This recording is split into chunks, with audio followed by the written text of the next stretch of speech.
नमस्कार मित्रों, मैं हूं आपके साथ अशोक वर्मा। आप देख रहे हैं टीवी 20 न्यूज। बने रहिए हमारे साथ। अब खबरों की करते हैं शुरुआत। आज माननीय सर्वोच्च न्यायालय ने जो वक्फ एक्ट के अमेंडमेंट पर पिटीशन लगी हुई थी उन पर फैसला दिया है, इंटरिम फैसला दिया, महत्वपूर्ण फैसला है। मैं धन्यवाद करता हूं माननीय सर्वोच्च न्यायालय का। बैलेंस फैसला है।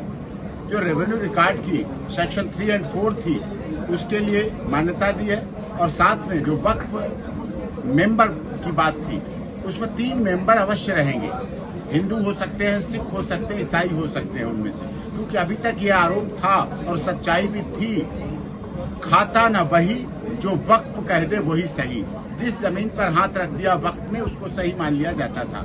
लेकिन अब ये माननीय सर्वोच्च न्यायालय का फैसला बैलेंस फैसला है, और जो लोगों की मांग थी कि वक्फ अमेंडमेंट एक्ट पर रोक लगनी चाहिए, वो माननीय सर्वोच्च न्यायालय ने रोक लगाने से पूरी तरह से इनकार कर दिया है। 3 सदस्य रहेंगे, इससे कि कभी भी किसी भी धर्म के व्यक्ति का अभी तक जैसे भूमि पर जमीन हो जाती थी 10-10, 20-20 रुपए किराए जमीन के लिए जा रहे वक्त के, जबकि वक्त की जमीन दीनी प्रयोग के लिए थी, लेकिन उसका कोई प्रयोग दीनी नहीं होता, व्यक्तिगत प्रयोग होता था। अब वक्त की जमीन का भी, चाहे IIT कॉलेज बनना हो, चाहे यूनिवर्सिटी बनना हो, चाहे अस्पताल बनना हो, सार्वजनिक रूप से होगा, और वक्त की जमीन का सर्वजन हिताय सर्वजन सुखाय होगा। और यही सबका साथ, सबका विकास, सबका विश्वास और सबके साथ न्याय की सरकार की कल्पना थी। जो access to justice for all न्याय कहा जाता है, जो नेचुरल जस्टिस था, जो कहा जाता था, लेकिन वक्त के मामले में इस देश के लोगों को नहीं मिल पाता था। लेकिन आज इस फैसले ने और भारत सरकार के अमेंडमेंट एक्ट बिल ने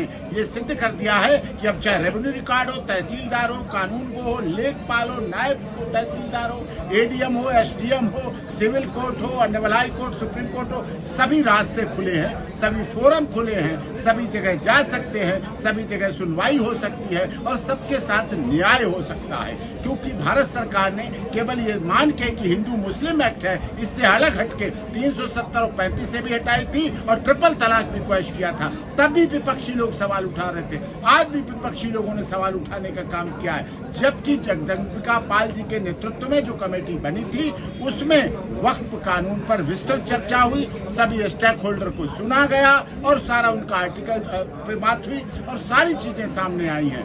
अब 5 साल वाली सदस्यता का था, उस पर भी रहेगा कि 5 साल सदस्यता होनी ही चाहिए, जिससे ये वो आया, किसी ने कन्वर्जन किया और प्रॉपर्टी के लिए, केवल जमीन के लिए, अधिग्रहण के लिए, कब्जे के लिए जो हो रहे थे, बहुत पुराने मौलाना मौलवी इस तरह से वक्फ की जमीन को अपना धंधा बना लिया था, जबकि वो दीनी है। माननीय सर्वोच्च न्यायालय के फैसले का बहुत स्वागत। धन्यवाद।